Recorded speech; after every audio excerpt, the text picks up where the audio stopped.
లేడికి లేచిందే పరగంట అలా అయితే ఉందండి మాకు ఈరోజు. మేము ఇలా అనుకున్నామో లేదో హడావిడిగా తిరుమలకి అయితే బయలుదేరిపోయాము.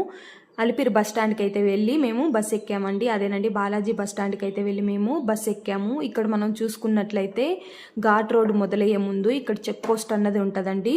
మనం తీసుకొచ్చిన వెహికల్స్ కానీ మనం తీసుకొచ్చిన లగేజ్ కానీ ఇక్కడ చెక్ చేస్తారండి. మేమైతే బస్సులో వచ్చాం కాబట్టి మేము తీసుకొచ్చిన లగేజ్ని అయితే తీసుకొని కిందకి దిగాల్సి ఉంటుంది. బస్సులో నుంచి ఇక్కడ కింద దింపేస్తారండి. లగేజ్ అయితే మనం చెక్ చేసుకొని అటువైపు అయితే వెళ్ళాల్సి ఉంటుంది. అటువైపు వెళ్ళిన తర్వాత మనం ఇదే బస్సులో అయితే కంటిన్యూ అవ్వచ్చు. ఇక్కడి నుంచి అయితే మనకి ఘాట్ రోడ్ వ్యూ అయితే స్టార్ట్ అయిందండి. చూస్తున్నారు కదా మనకి ఎంత మంచిగా వెల్కమ్ చెప్తుందో ఈ గ్రీనరీ. ఇలా మనం పైకి వెళ్ళే కొద్దీ తిరుపతి సిటీని కూడా చూడొచ్చండి. పైనుంచి అలా చూస్తూ ఉంటే చాలా బాగా అనిపిస్తుందండి. అదే నైట్ టైంలో కానీ మనం వచ్చామంటే ఆ చీకట్లో ఆ లైటింగ్స్ చాలా అందంగా కనిపిస్తుందండి. తిరుమల వ్యూ అన్నది చాలా అందమైన ప్రదేశం అండి. మీరు మిస్ కాకుండా ఈ వీడియోని చూడండి. ఎండ్ వరకు చూసారంటే మీకు ఈ వ్యూ అన్నది ఎంజాయ్ చేయగలుగుతారు.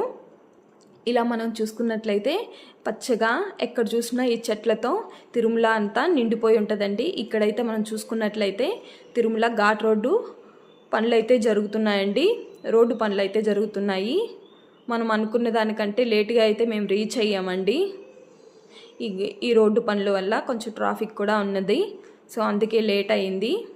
ఇక్కడ నుంచి మనం చూసుకున్నట్టయితే తిరుపతి కనిపిస్తుంది కదా, చాలా మంచి వ్యూ అండి. మీరు కూడా చూసి మంచిగా ఎంజాయ్ చేయండి. చాలా అంటే చాలా బాగుంటుంది ఈ వ్యూ చూడడానికి. మేమైతే ఎవ్రీ ఇయర్ తిరుమలకి అయితే వచ్చేవాళ్ళము. లాస్ట్ ఇయర్ మిస్ అయ్యానండి. ఈ ఇయర్ కూడా మిస్ అయిపోతానేమో అని హడావిడిగా బయలుదేరి రావాల్సి వచ్చింది. ఏం లేదండి, పిల్లలకి హాలిడేస్ టైంలో రావాల్సి ఉండేది. అప్పుడు ఎక్కువ రష్ ఉంటుందని అలా ఆగిపోయాము. ఈరోజు కూడా పిల్లలు స్కూల్కి పంపించేసి మేము ఇలా రావాల్సి వచ్చింది. పిల్లలు స్కూల్ నుంచి వచ్చే టయానికైతే మేము తిరిగి వెళ్ళాల్సి ఉంటుంది. అందుకే టెన్షన్ పడుతున్నామండి, తొందరగా వెళ్ళగలమో లేదో అని. ఈ పచ్చని చెట్ల వల్లేనండి మనకి క్లైమేట్ తిరుమలలో ఎంతో చల్లగా ఉంటుందండి. తిరుమల క్లైమేట్ అన్నది చాలా బాగుంటుందండి. ఎందుకంటే ఈ గ్రీనరీ వల్ల అని నేను నమ్ముతాను. ఎప్పుడు తిరుపతి కంటే కూడా తిరుమలలో క్లైమేట్ అనేది చల్లగా ఉంటుందండి. ఎంత వేడిలో కూడా చల్లగా అనేది ఉంటుంది. ఈ క్లైమేట్ చాలా ఇష్టం అండి నాకు. ఈ గ్రీనరీ ఎంజాయ్ చేస్తూ వెళ్ళడం అంటే ఇంకా ఇష్టము. అలా ఈ వ్యూని ఎంజాయ్ చేస్తూ అలా వెళ్ళిపోయాం మేము.